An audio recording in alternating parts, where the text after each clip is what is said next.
Detective, finally awake. You really are a heavy sleeper, you know. Well, of course, I already knew that. I have snuck into your bedroom on several occasions. Oh, don't look so shocked, Detective. You do know that you are my personal little obsession. Well, none of that matters now. I was worried that you would sleep right through dinner, but no, you woke up at the perfect time to help me cook. If you would just follow me, my dear detective. Oh, what am I thinking? You can't walk when you're tied down like that. Allow me to help you, my dear. Now, detective, let's go for a stroll. Just you and I. I took the freedom to put you in a wheelchair so that it would be easier to show you around. I know it's not the most comfortable, but it's the best that I could do with the short amount of time that I was given. Detective, I'm sorry, but could you perhaps repeat that? I can't understand a word that you're saying. I really must apologize, my dear, but I just cannot understand you through that gag. Let me get that for you. Detective, did you just bite me? Well, perhaps you and I have more in common than I first realized. Oh, but we do, Detective. You and I are way more alike than you want to admit. Tell me one thing. How did I taste like? Did you enjoy my flavor? I have been wondering how you must taste, Detective. In every way imaginable.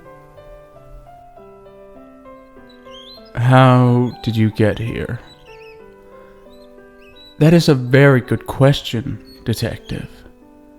You know, you always were my favorite. I always knew that if anyone ever did manage to make it this far, it would be you, Detective. Still though, imagine my surprise.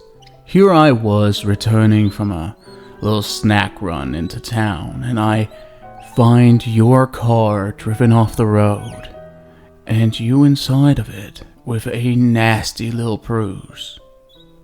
These mountain roads can be very treacherous at night. You really should be more careful when you're driving, Detective. I wouldn't want anything to happen to you. Now, I don't know how you found this place, but you did find it. I really want to know how, but that can wait. Let's stop here for a moment and just enjoy the fresh mountain air, shall we? It's one of the best parts about living so far away from the city, you know. There's no pollution or unwanted noise or nosy neighbors that can hear what's going on. That's why I sometimes just swing open the patio doors like this and let all the fresh air inside. Do you want to go for a stroll outside, Detective? Well, you're allowed to. Go on. Go outside. I'll wait for you right here, and then we'll be back to the house tour afterwards.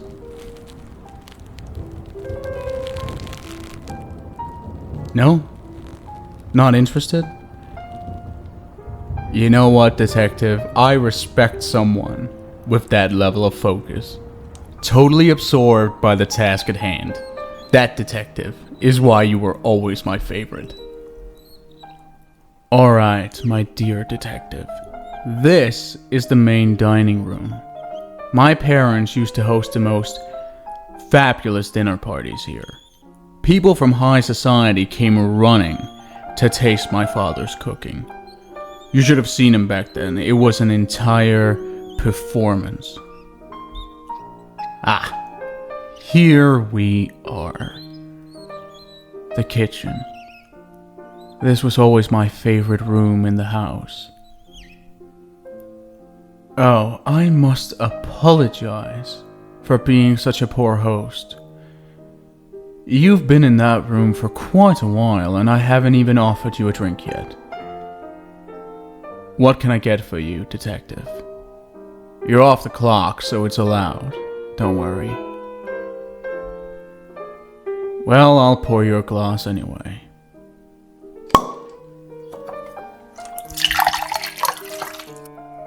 You'll like it. It's a nice Chianti. You know, this would go great with some liver and some fava beans. Take a drink. Come on. For my sake. It will be a bit difficult when you're tied down like that. Here, I'll hold the glass for you. How about that? Take a sip. There we go, detective. I always did find you to be more likable after a drink. Oh, don't lie to me, detective. You'd been drinking before you came to interview me, the first time we met. Remember? No, I couldn't smell it on you. You did very well with hiding it, but through my work as a psychiatrist, I have met enough alcoholics to know one when I see one. Now, detective. I'm not mocking you, far from it. I would never do such a thing. You had gone through a lot with your husband leaving you and the death of your partner at my hands. That, coupled with you working in law enforcement, it would be strange if you didn't turn to some kind of substance abuse. Statistically speaking, I mean. I'm not judging you. Everyone has their vices, you and I are no exception to that. Okay. They're not quite the same. You drink to deal with your issues, and I murder and eat people because...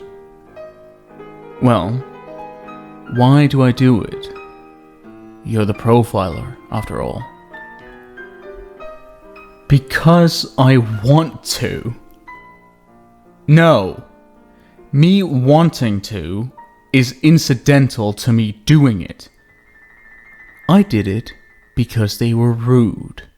Like your partner. He kept on interrupting you during press conferences rather than wait for his turn to speak. He was rude. Yes. That was the reason why he had to die. I mean, he also planted evidence on people, but I didn't really care about that.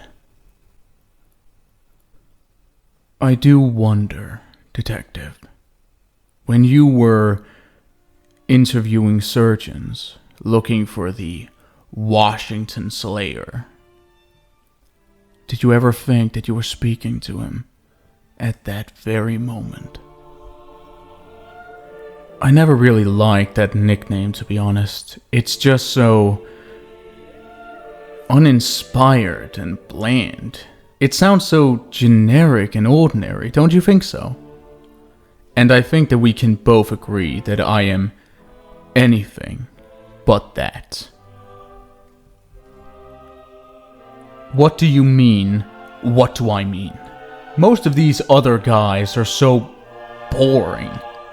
I at the very least try to put on a show for people. Is it so hard to have a bit of dramatic flair these days? I mean, come on. I'm sorry, detective. I should not have raised my voice like that.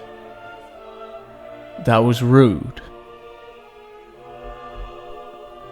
Now, detective, let's get started cooking, shall we? I have a fridge filled with fresh ingredients. I just came back from a hunting trip, after all. I'm really glad that you're here, my dear detective. I've wanted to have you for dinner ever since the moment I met you.